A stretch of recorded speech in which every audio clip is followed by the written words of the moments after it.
Baik, pertanyaan yang pertama sebagai kehormatan kepada Bapak Kapolri, silakan ada pertanyaan untuk Ustadz Abdul Somad. Tafadhol, Pak Dito. Baik. Assalamualaikum warahmatullahi wabarakatuh. Waalaikumsalam.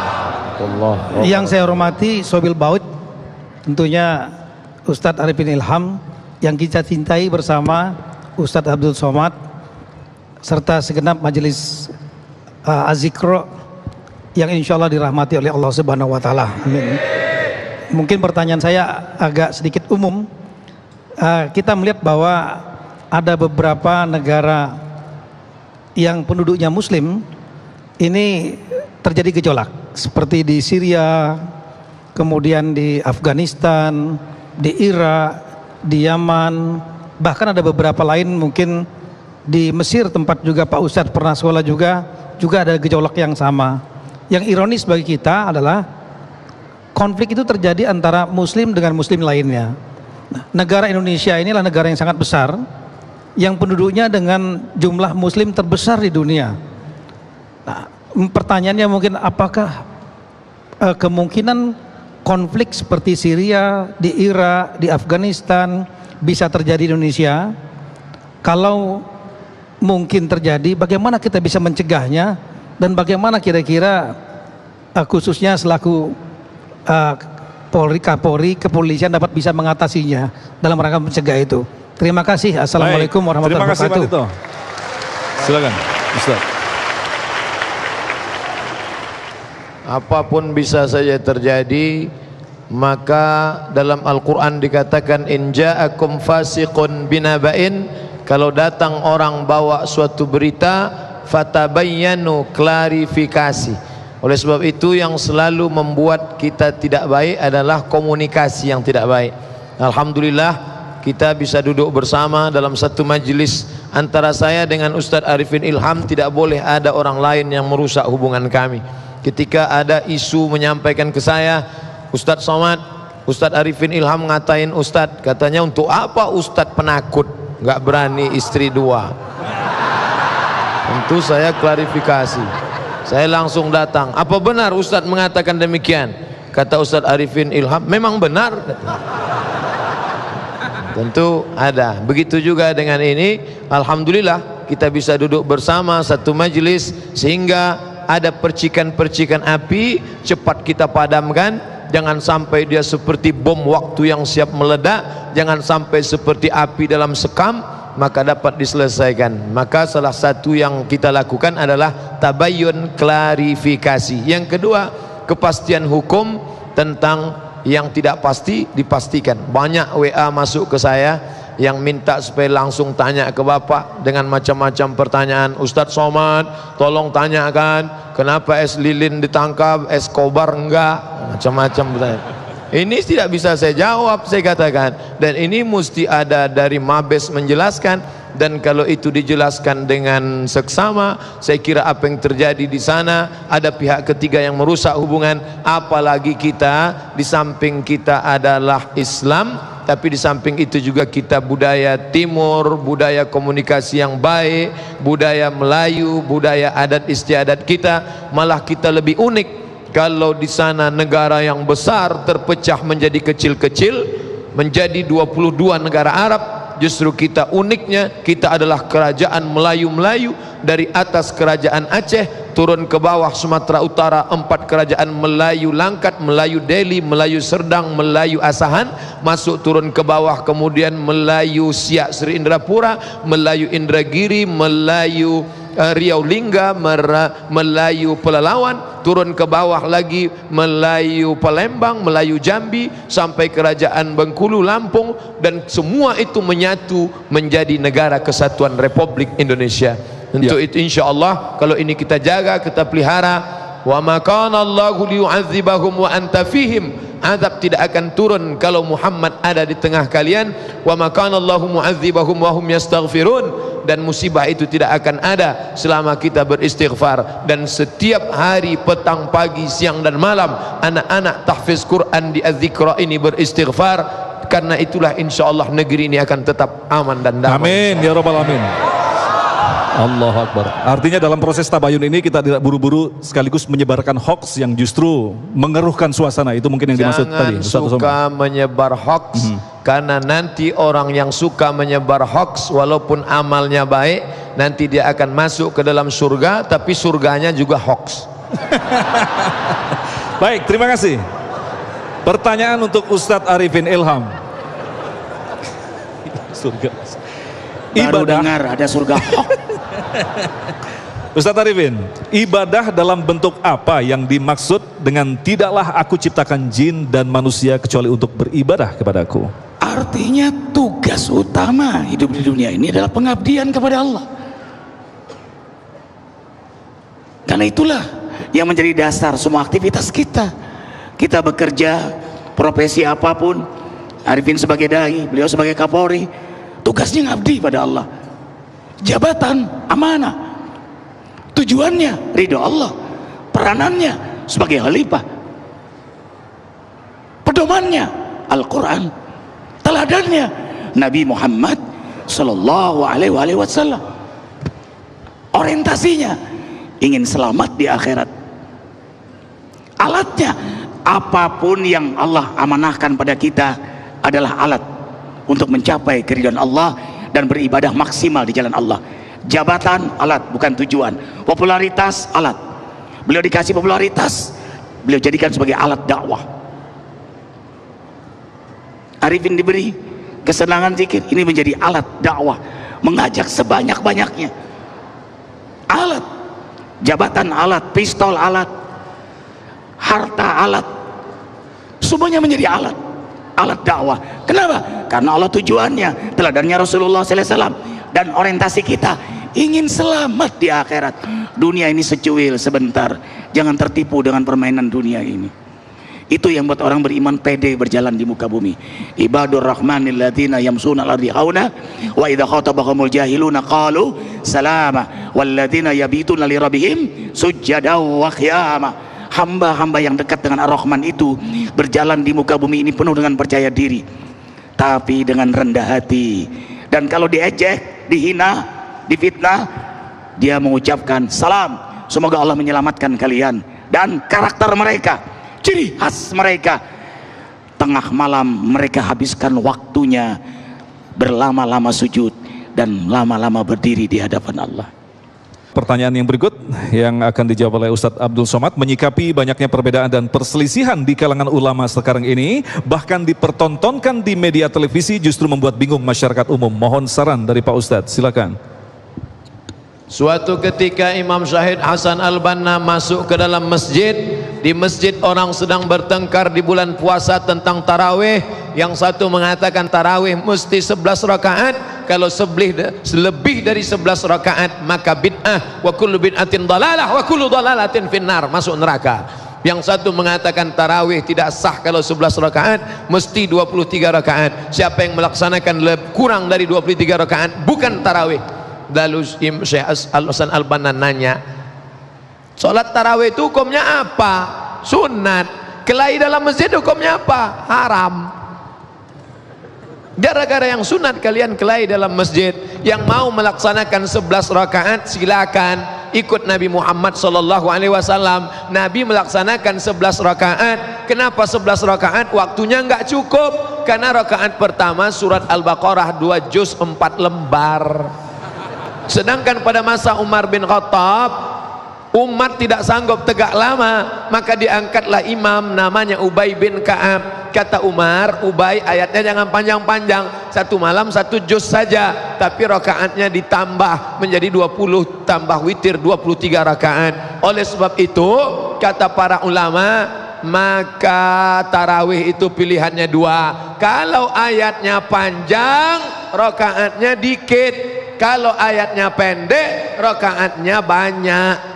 Umat kita cerdas, dia kombinasikan antara 2, rakaatnya dikit, ayatnya pendek. Maka selalu saya sampaikan, marilah kita belajar fikih perbandingan mazhab. Membaca basmalah dalam Fatihah menurut mazhab Hanafi dan Hambali sir, menurut mazhab Syafi'i jahar. Masjid ini pakai mazhab Syafi'i. Bismillahirrahmanirrahim. Tapi kalau Hanafi dengan Hambali sir. Alhamdulillahi Rabbil Alamin Ar-Rahmanir-Rahim. Sedangkan Maliki nggak pakai bismillah sama sekali. Saya tinggal di Maroko 2 tahun, nggak ada dengar baca bismillah. Allahu Akbar, Alhamdulillahi Rabbil Alamin. Tidak usah dipermasalahkan selama dia pakai Fatihah sah. Tapi kalau kita sudah tahu masjid ini pakai bismillah jahar, jangan kita rusak. Saya tahu saudara saya dari kalangan Muhammadiyah bismillahnya sir, karena majelis tarjihnya pakai mentarjihkan mazhab Hanafi dan Hambali.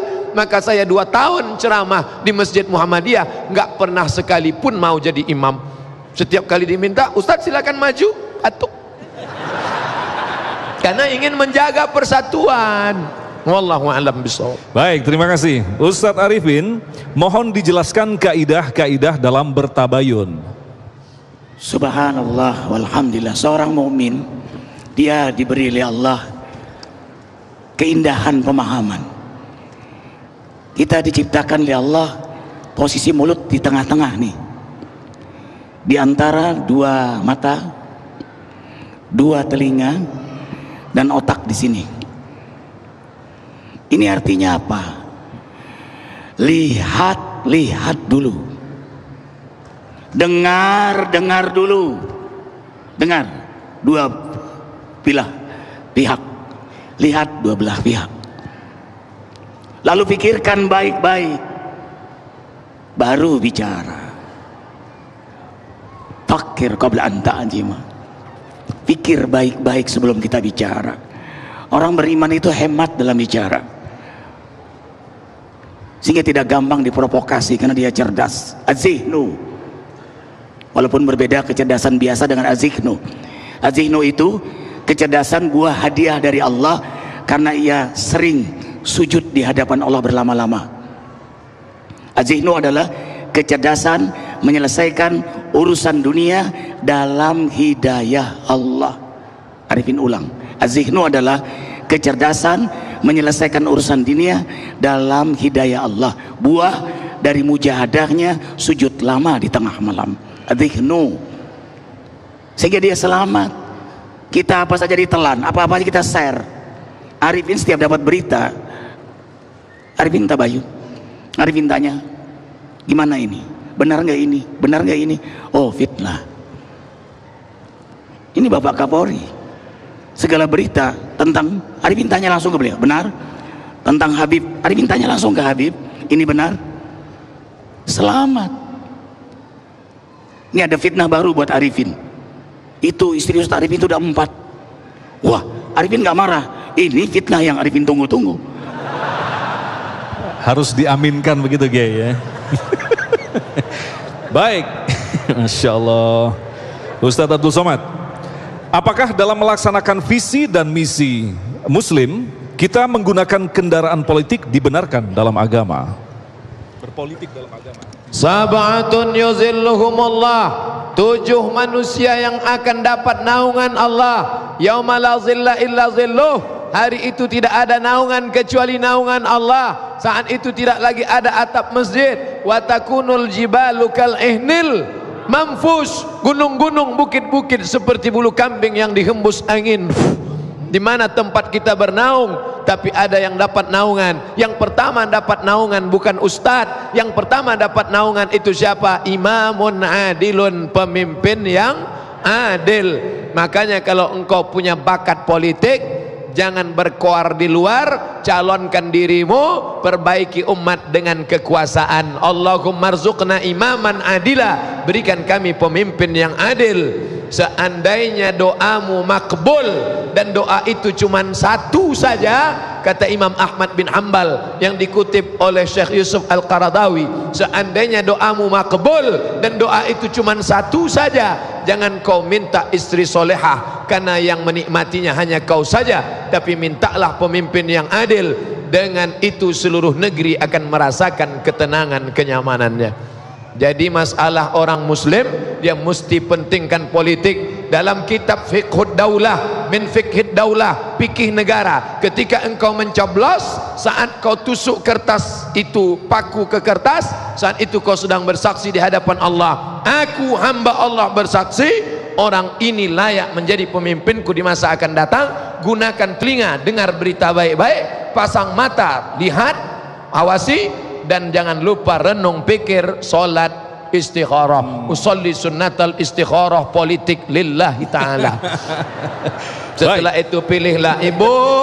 Ibu sudah sholat istikharah? Sudah. Yang mana yang dipilih? Yang gambarnya ini Pak Ustadz. Kenapa pilih yang ini? Dia sudah ngasih rebana 1 set, surat Yasin 3, baju kaos 2, sarung 1. Merek apa? Rahasia. Maka tuluskan, ikhlas karena Allah subhanahu wa ta'ala. Jangan kelahi hanya karena beda pilihan, karena perkelahian kita hanya akan merusak kebangsaan. Allahu Akbar. Baik, pertanyaan terakhir barangkali untuk Ustadz Arifin Ilham dalam waktu yang sangat singkat ini. Bagaimanakah sesungguhnya visi dan misi seorang istri yang baik bagi suami dan keluarganya? Pertanyaan paling pas untuk beliau ini sebenarnya nih. Silakan, Yai. Dunia ini perhiasan, dan perhiasan dunia terindah mengalahkan apapun adalah istri yang saleh. Jangan pernah ajarkan istrimu mencintaimu, tapi ajarkanlah istrimu, duhai Ustadz Abdul Somad, mencintai Allah dan Rasulnya. Ajarkan pada keluarga untuk takut kepada Allah, sehingga keluarga kita jelas visi misi kehidupannya, tujuannya ridha Allah, tugasnya mengabdi pada Allah, Al-Quran pedomannya, Rasulullah teladannya, orientasinya akhirat. Kalau itu masuk dalam alam kesadaran keluarga kita, maka istri kita mencintai kita karena Allah. Bahkan dia berbisik, hai suamiku, hidupkan sunnah Nabi.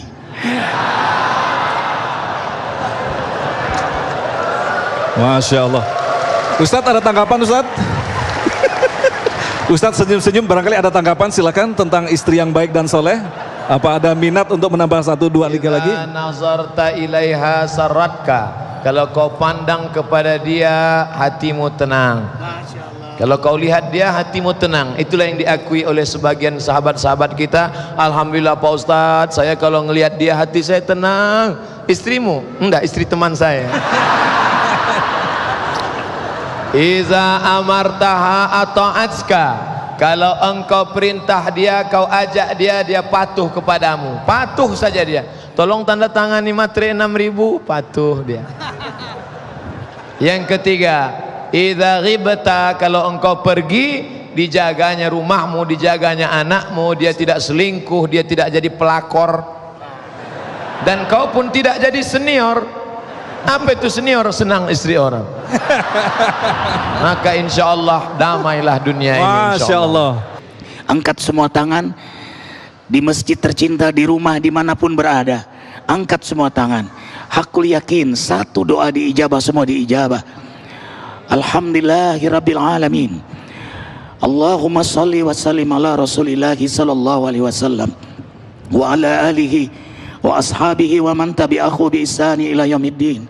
Duhai Allah Maha menatap, duhai Allah Maha mendengar, duhai Allah Maha mengetahui segala-galanya.